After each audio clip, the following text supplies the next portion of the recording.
മാന്യപ്രേക്ഷകർക്ക് നമസ്കാരം. ഷോൺ ജോർജ് പ്രസംഗിച്ചതിന്റെ രണ്ട് ഭാഗങ്ങൾ ഞാൻ ഇവിടെ കൊടുക്കാം. ആദ്യത്തെ ഭാഗം നിങ്ങളൊന്ന് കേട്ടു നോക്കൂ.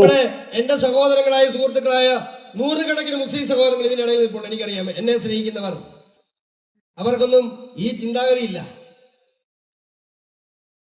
ഇന്ത്യ മഹാരാജ്യത്താണ് ലോകത്തെ ഏറ്റവും അധികം മുസ്ലിം സഹോദരങ്ങൾ അധിവസിക്കുന്നത്. ആർക്കും അറിയില്ല. എല്ലാവരും വിചാരിക്കുന്നത് ഗൾഫിലെന്നാ, ഇന്തോനേഷ്യയിലെന്നാ. അല്ല, ലോകത്തെ ഏറ്റവും കൂടുതൽ മുസ്ലിം സമുദായം അധിവസിക്കുന്നത് നരേന്ദ്രമോദി ഭരിക്കുന്ന ഭാരതത്തിലാണ്. 12 വർഷക്കാലമായില്ലേ. ഞാനും ഒരു കാലത്ത് വിചാരിച്ചിരുന്നു, ഗുജറാത്തിൽ നിന്ന് ഒരു ഭീകരൻ ഇന്ത്യ ഭരിക്കാൻ വരുന്നു, ഇയാൾ ഇവിടുത്തെ ന്യൂനപക്ഷങ്ങളെല്ലാം വേട്ടയാടി ഇല്ലാതാക്കും. 12 വർഷം കഴിഞ്ഞു. ഈ 12 വർഷക്കാലത്തിനിടയിൽ ഇന്ത്യ മഹാരാജ്യത്ത് ന്യൂനപക്ഷങ്ങളായ ഏതെങ്കിലും ഒരു സമൂഹം പീഡിപ്പിക്കപ്പെട്ടതായി പറയാൻ കഴിയുമോ? ഈ പറയുന്ന UDF-ന്, ഈ പറയുന്ന LDF-ന്? ഞാൻ ഒരു തികഞ്ഞ ഈശ്വരവിശ്വാസിയാണ്, ക്രൈസ്തവനാണ്. ഈ കുരിശുപള്ളി മാതാവിന്റെ മുമ്പിൽ നിന്ന് ഞാൻ പറയുന്നു, എന്റെ വിശ്വാസങ്ങൾക്ക് ഞാനായി ജീവിച്ചത്, ഞാനൊരു ക്രൈസ്തവനായി വിശ്വാസിയായി ജീവിച്ചത്, എന്റെ വിശ്വാസങ്ങൾക്ക് സംരക്ഷണം നൽകിയത് കഴിഞ്ഞ 2 വർഷക്കാലം RSS ആണ്. നിങ്ങൾ കേട്ടില്ലേ? ഇവിടെ BJP ക്രിസ്ത്യാനികൾക്കെതിരെയാണ്, മുസ്ലിങ്ങൾക്കെതിരെയാണെന്ന് UDF-ഉം LDF-ഉം നിരന്തരം വിളിച്ചു പറയുമ്പോ BJP സ്ഥാനാർത്ഥിയായിട്ടുള്ള, ക്രിസ്ത്യാനിയായിട്ടുള്ള, വിശ്വാസിയായിട്ടുള്ള ഷോൺ ജോർജ് കൃത്യമായിട്ട് വിളിച്ചു പറയുന്നു, എന്റെ വിശ്വാസത്തെ സംരക്ഷിച്ച്, എന്റെ വിശ്വാസത്തെ ഉയർത്തിപ്പിടിച്ച് ഈ ഇന്ത്യ മഹാരാജ്യത്ത് മുന്നോട്ട് പോകുന്നത് RSS രാജ്യം ഭരിച്ചത് കൊണ്ടാണ് എന്ന. അതാണ് ഏറ്റവും വലിയ യാഥാർത്ഥ്യം. അത് നമ്മുടെ കേരളത്തിലെ പുതുതലമുറയ്ക്ക് കൃത്യമായിട്ട് തിരിച്ചറിഞ്ഞുകൊണ്ടിരിക്കുക. ഈ UDF-ന്റെയും LDF-ന്റെയും അടിമകളായിട്ടുള്ള ആളുകൾ ഇതൊന്നും തിരിച്ചറിയില്ല. പക്ഷെ വിവേകമുള്ള കേരളത്തിലെ പുതുതലമുറ ഷോൺ ജോർജ് ഒക്കെ ഉയർത്തിപ്പിടിക്കുന്ന രാഷ്ട്രീയം കൃത്യമായിട്ട് തിരിച്ചറിയുന്നുണ്ട്. പാലയിൽ തീപ്പാറുന്ന മത്സരമാണ്. അതായത് ഷോൺ ജോർജ് അവിടെ മത്സരത്തിന് വരുന്നു എന്നൊക്കെ പറഞ്ഞ സമയത്ത് മാധ്യമങ്ങൾ ഉൾപ്പെടെ ഒരു പുച്ഛമായിരുന്നു. എന്നാൽ പ്രമുഖ മാധ്യമങ്ങൾ ഉൾപ്പെടെ പാലായിലെ മണ്ണിലേക്ക് എത്തിയതോട് കൂടിയിട്ട്, പാലായിലെ മണ്ണിന്റെ പൾസ് മനസ്സിലാക്കിയതോട് കൂടിയിട്ട് കൃത്യമായിട്ട് മാധ്യമങ്ങൾ ഒരേ സ്വരത്തിൽ വിളിച്ചു പറയൽ തുടങ്ങി. അവിടെ നടക്കുന്നത് ഒരു ത്രികോണ മത്സരമാണ്. ത്രികോണ മത്സരം സൃഷ്ടിക്കാൻ ഷോൺ ജോർജിന് സാധിച്ചത് അവര് വെറുതെ ഒന്നും പറയല്ല. ആയിരക്കണക്കിനല്ല, 10,000-കണക്കിന് ആളുകളെയായിരുന്നു അദ്ദേഹം ആദ്യഘട്ടത്തിൽ തന്നെ റാലി നടത്തിക്കൊണ്ട് പാലയിൽ ആളുകളെ അങ്ങ് ഇറക്കിയിട്ടുണ്ടായിരുന്നു. ഇത് കണ്ട് കേരളം തന്നെ ഇതൊരു അതിശയത്തോടു കൂടി നോക്കി. കാരണം മറ്റൊന്നല്ല, കേരളത്തിലെ പാലയിലൊക്കെയുള്ള ക്രിസ്ത്യാനികൾ വലിയ രീതിയിൽ BJP-യിൽ വിശ്വാസം അർപ്പിച്ചു തുടങ്ങി. വെറുതെ അങ്ങ് വിശ്വാസം അർപ്പിച്ചൊന്നല്ല, കൃത്യമായിട്ട് ഷോൺ ജോർജ് അവിടെ പൊളിറ്റിക്സ്, രാഷ്ട്രീയം പറയുന്നു. സെൻട്രീതാസ് മാനേജ്മെന്റുമായിട്ട്, വിദ്യാഭ്യാസ സ്ഥാപനവുമായിട്ട് നടന്ന പ്രശ്നത്തിൽ അവിടെ പ്രൊട്ടക്ട് ചെയ്യാൻ RSS ഉണ്ടായിരുന്നുള്ളൂ, BJP ഉണ്ടായിരുന്നുള്ളൂ എന്ന് നിരന്തരം പാലയിൽ ഷോൺ ജോർജ് പ്രസംഗിച്ചു. അതല്ലേ യാഥാർത്ഥ്യം? UDF ആർക്കൊപ്പായിരുന്നു? SDPI-ക്കാർക്കൊപ്പമല്ലായിരുന്നോ? LDF ആർക്കൊപ്പായിരുന്നു? SDPI-ക്കാർക്കൊപ്പമല്ലായിരുന്നോ? ആരുടെ അജണ്ടയായിരുന്നു അവിടെ പാരന്റ്സ് കുത്തിക്കയറ്റാൻ ശ്രമിച്ചത്? SDPI-യുടെ അജണ്ടയല്ലായിരുന്നോ? ഒരിക്കലും സെൻട്രീതാസ് വിദ്യാഭ്യാസ സ്ഥാപനത്തിൽ കഴിഞ്ഞ 30 വർഷക്കാലമായിട്ട് ഒരു പ്രശ്നമില്ലായിരുന്നു.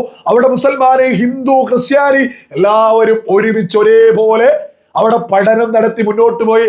എന്നാൽ കൃത്യമായിട്ട് അവിടേക്ക് സുഡാപ്പി അജണ്ടയുമായിട്ട് ഒരു പാരന്റ്സ് പ്രത്യേകമായിട്ട് പ്ലാൻ ചെയ്ത് 4 മാസങ്ങൾക്ക് മുമ്പ് അഡ്മിഷൻ എടുത്ത് കൃത്യം 4 മാസത്തിന് ശേഷം അവിടെ വിഷയങ്ങൾ ഉയർത്തി UDF-ന്റെയും LDF-ന്റെയും പിന്തുണ വാങ്ങി സെൻട്രീതാസ് എന്ന ആ ഉന്നത നിലവാരത്തിൽ മുന്നോട്ട് പോകുന്ന വിദ്യാഭ്യാസ സ്ഥാപനത്തെ നശിപ്പിക്കാൻ SDPI തുനിഞ്ഞിറങ്ങിയ സമയത്ത്, സുഡാപ്പികൾ തുനിഞ്ഞിറങ്ങിയ സമയത്ത് അവിടെ കാവലായിട്ടുണ്ടായിരുന്നത് BJP-യും ഷോൺ ജോർജും RSS ഒക്കെ തന്നെയായിരുന്നു എന്നുള്ളതല്ലേ വലിയ യാഥാർത്ഥ്യം.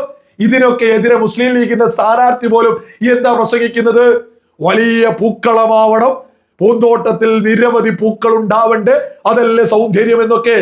ഇതേ മുസ്ലിം ലീഗ് കേരളത്തിലെ മറ്റ് സ്ഥാപനങ്ങൾ, മുസ്ലിം മാനേജ്മെന്റ് നടത്തുന്ന ഒരു വർണ്ണത്തിൽ മാത്രം മുന്നോട്ട് പോകുന്ന ആ പൂക്കളത്തില്, ആ ഉദ്യാനത്തില് നിരവധി പൂക്കളൊന്നും വേണ്ട. ഇതൊക്കെ മലയാളികൾ ഗൗരവത്തിൽ ചിന്തിക്കേണ്ടതാ.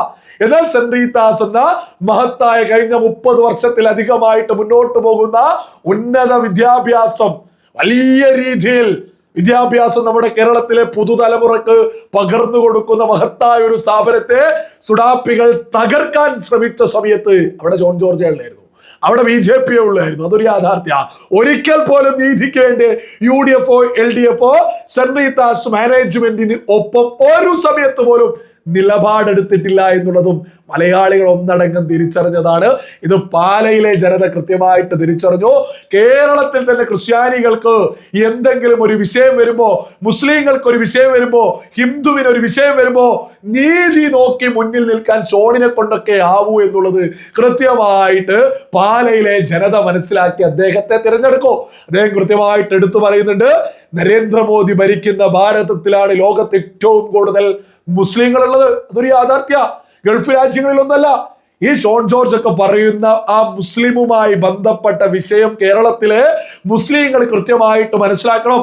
ഷോൺ ജോർജ് ഉയർത്തിപ്പിടിക്കുന്ന, RSS ഉയർത്തിപ്പിടിക്കുന്ന, BJP ഉയർത്തിപ്പിടിക്കുന്ന ആ ഒരു തീവ്രവാദത്തിന് എതിരെയുള്ള നിലപാട് തന്നെയാണ് ഗൾഫ് രാജ്യങ്ങളിലെ ഭരണാധികാരികളും ഉയർത്തിപ്പിടിക്കുന്നത്.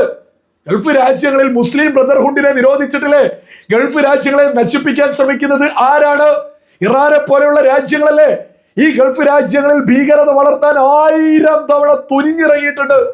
ഇറാൻ പിന്തുണയോടുകൂടിയിട്ട് വളരുന്ന പല ഭീകര സംഘടനകളും, ഏറ്റവും ഒടുവിലത്തേതായിരുന്നു മുസ്ലിം ബ്രദർഹുഡ്.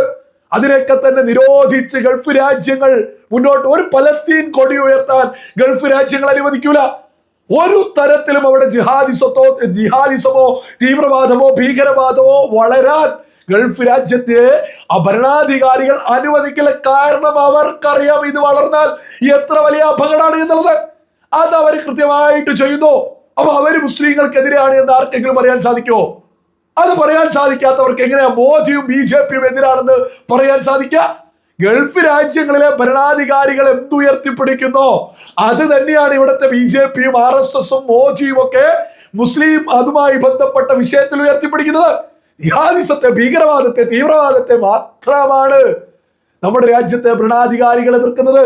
എന്നാൽ എതിർക്കേണ്ടത് ആരെയാണ്, എന്തിനെതിർക്കുന്നു എന്നും കൃത്യമായിട്ട് ഷോൺ പറയുന്നുണ്ട്. നിങ്ങൾ അതൊന്ന് കേട്ടു.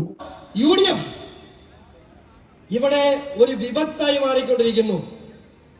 ജമാഅത്തെ ഇസ്ലാമിയെ പോലെ കഴിഞ്ഞ ദിവസം VD സതീശൻ പറയുന്നത് കേട്ടു, ജമാഅത്തെ ഇസ്ലാമിക്ക് ഇപ്പോ പഴയ പോലെ മറ്റേ മതരാഷ്ട്രവാദം ഇല്ല. പിറ്റേ ദിവസം ജമാഅത്തെ ഇസ്ലാമിയുടെ അമീർ പത്രസമ്മേളനം വിളിച്ചുകൊണ്ട് പറഞ്ഞു, മതരാഷ്ട്രവാദത്തിൽ നിന്ന് ഞങ്ങൾ പുറകോട്ടില്ല, ഇസ്ലാമിക രാഷ്ട്രത്തിൽ മാത്രമേ ഇസ്ലാം സഹോദരങ്ങൾക്ക് നീതി കിട്ടൂ എന്ന് പറഞ്ഞത് ഈ കഴിഞ്ഞ മാസമാണ്. അവരെ കൂട്ടുപിടിച്ചുകൊണ്ടാണ് മത്സരിക്കുന്നത്. ഞാൻ അതുകൊണ്ടാണ് തർപ്പിച്ച് പറയുന്നത്, ഞാനല്ല, ഞങ്ങൾ ഒരുമിച്ച് പറയുന്നു, BJP പറയുന്നു, NDA പറയുന്നു, ഇത്തരം ശക്തികളുടെ വോട്ട് ഞങ്ങൾക്ക് വേണ്ട. നിങ്ങൾ കേട്ടില്ല എത്ര അന്തസ്സോടു കൂടിയാണ് ഷോൺ ജോർജ് തന്റെ നിലപാട് ഉയർത്തിപ്പിടിക്കുന്നത്. ഇവിടെ UDF ഈ രാജ്യം നാട് കുട്ടിച്ചോറാക്കണമെന്ന് കരുതുന്ന ജമാഅത്തെ ഇസ്ലാമി കൂട്ടുപിടിച്ച മത്സരിക്കുന്നത്. എത്ര ഈ UDF ഒക്കെ അധികാരത്തിലെത്തിയാൽ നാട് കുളമാവും. ഞാനൊരു കാര്യം എടുത്തു പറയാം. ഞാനൊരു മുസൽമാനായിട്ട്, ഒരു വിശ്വാസിയായിട്ട് മുന്നോട്ട് പോകുന്ന ഒരു വ്യക്തിയാണ്.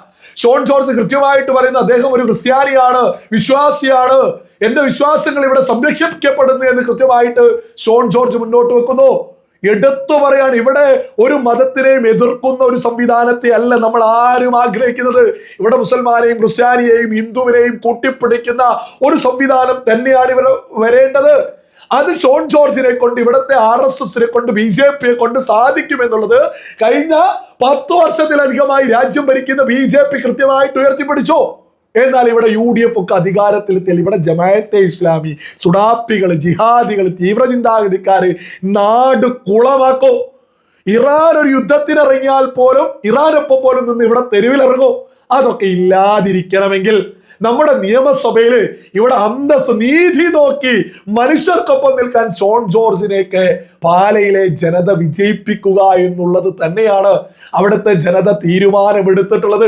അതിൻ്റെയൊക്കെ തെളിവ് തന്നെയാണ് ഈ ഷോൺ ജോർജ് എവിടെ പ്രസംഗിക്കുകയാണെങ്കിലും ആയിരക്കണക്കിന് ആളുകൾ തടിച്ചുകൂടുക. പാലയിലൊക്കെ വലിയ അട്ടിമറി നടക്കുമെന്നുള്ളത് തന്നെയാണ് പാലയിൽ നിന്ന് ലേറ്റസ്റ്റ് ആയിട്ടും പുറത്തു വരുന്ന വിവരങ്ങള്.